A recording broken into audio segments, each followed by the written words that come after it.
It was supposed to be just another football game. The crowd came with nachos, foam fingers, and unrealistic hopes for their favorite teams. But then the snow started.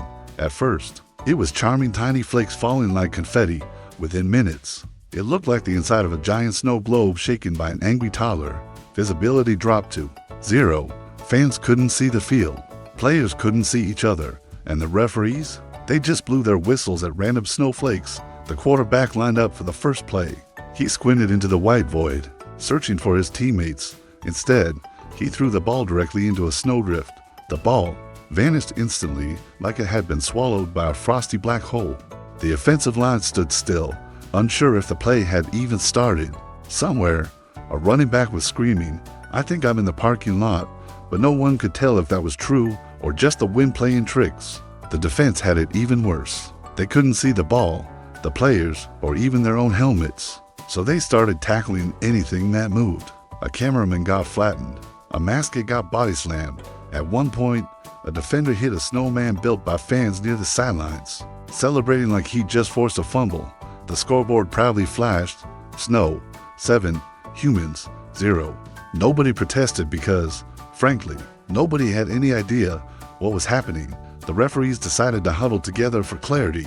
But visibility was so bad they accidentally formed a circle around a hot dog vendor instead. One ref shouted, "Delay of game," while another replied, "That's just mustard." The vendor played along, tossing hot dogs like penalty flags. For a brief moment, it looked like the sport had evolved into competitive concession stand dodgeball, which honestly made more sense than whatever game was supposed to be happening on the field. Fans in the stands tried to help. Some brought binoculars, others screamed instruction, but no one could hear over the howling wind. A group of diehards built an enormous snow fort and declared themselves Team Blizzard. They booed both squads equally, claiming the snow was clearly the MVP. Meanwhile, commentators in the booth kept guessing wildly. "I think someone scored," or maybe that was a snowplow. Either way, folks, this is history in the making. Some players just gave up on strategy. The wide receivers tied ropes around their waists so they wouldn't get lost. Like explorers in the Arctic, the kicker tried to line up a field goal, but slipped, launching himself like a human sled instead. He slid 50 yards before vanishing into the snow, reappearing with a confused penguin on his helmet. Commentators screamed, and that's the longest accidental slide in league history. Quarterbacks started improvising. One threw snowballs instead of footballs, yelling, "If you can't beat the storm, join it." Another attempted to build an igloo in the huddle, claiming it was a new play called Operation Shelter. Meanwhile, linemen were using their helmets as shovels, digging trenches just to stand upright. It wasn't football anymore. It was survival of the snowiest. The running backs faced a unique challenge. Every time they touched the ball, it disappeared into the snow. So they started carrying giant snow shovels to clear paths before running. Unfortunately, this also meant they occasionally smacked defenders in the face, turning the game into half football, half cartoon snowball fight. Nobody knew whether to cheer or call for a dentist. One wide receiver vanished completely. Hours later, fans spotted him waving from the upper deck of the stadium. Somehow, he had caught a pass that nobody threw. He claimed the wind had delivered the ball like a pizza order. Officials debated whether it counted as a touchdown. The scoreboard briefly displayed, "Delivery complete." Honestly, at this point, everyone just clapped. Coaches tried to adjust strategies. One coach drew up plays in the snow like a giant chalkboard. Another coach pulled out sled-dogs, insisting they replace the offensive line. The referee shrugged and let it happen.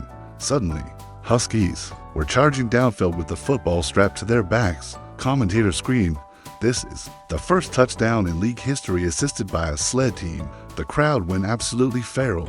By now, referees had given up any sense of order. They couldn't see penalties, so they just guessed. One player sneezed, and the ref called unnecessary blowing of the nose. Another slipped on ice, and the ref shouted, "Intentional grounding." Fans roared with laughter as referees invented new rules like too much snow on the helmet and snowball delay of game. Honestly, the snowstorm was officiating better than the humans. Players started bribing referees with hot chocolate. A quarterback offered marshmallows for a touchdown call. A linebacker handed over an entire thermos, instantly winning a holding penalty against the other team. The refs didn't even hide it anymore. They sipped cocoa with pink cheeks while announcing calls like, "For delicious beverage interference." Automatic first down, fans were equal parts outraged and jealous.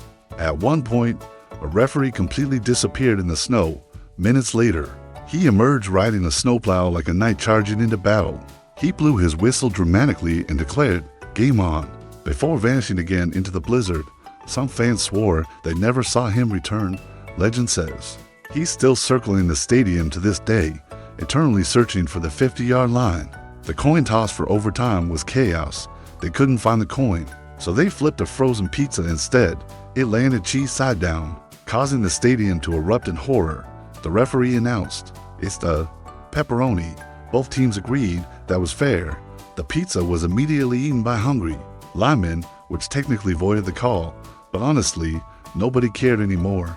Mascots finally decided they were the real stars. A snow-covered bear mascot led a conga line of players who had no idea where they were going. Another mascot drove a Zamboni across the football field, claiming it was special snow clearing overtime. Fans cheered louder for the mascots than the athletes. The broadcast quietly changed the title to Mascot Winter Games, and ratings actually went up. The fans in the stands grew restless. Some used sleds to race down the aisles. Others built giant snowmen shaped like their favorite players. At one point, a fan dressed as a snow wizard ran onto the field, shouting spells that sounded suspiciously like bad play calls. The referee allowed it, declaring the wizard an eligible receiver. The wizard dropped the ball instantly, but the moment went down in snow game legend. Vendors adapted to the storm by selling snow cones straight from the bleachers. Some fans ate them, others threw them at players, leading to an unintentional snow cone war between sections 112 and 113. Commentators treated it like a secondary game, and section 112 has taken the lead with a double scoop strike.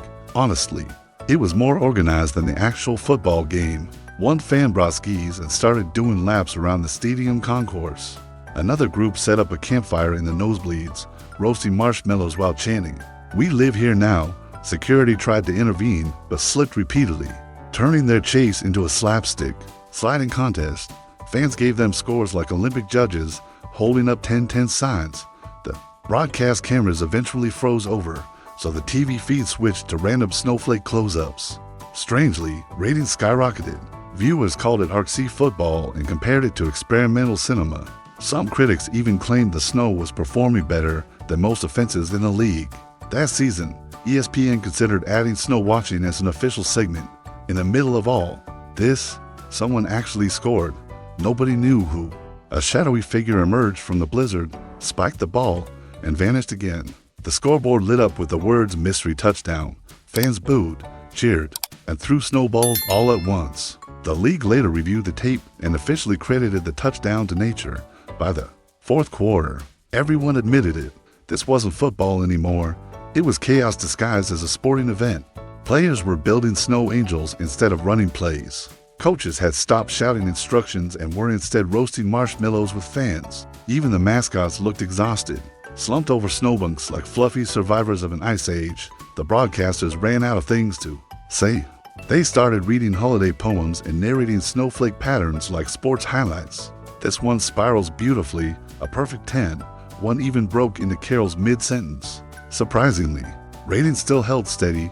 Viewers had accepted the truth. This wasn't a game. It was the world's first live-action snow cartoon.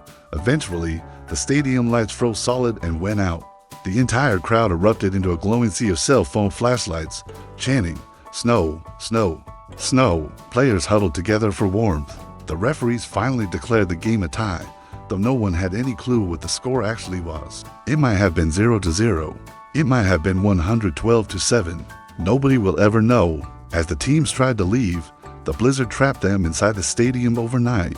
Players built bunk beds out of tackling dummies. Coaches made snow stew.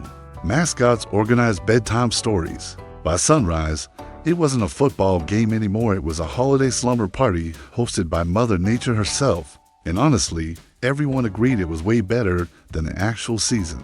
To this day, fans still talk about the snow game where no one saw anything. Nobody remembers who played. Nobody remembers the final score, but everyone remembers the blizzard, the chaos, and the mysterious touchdown scored by nature.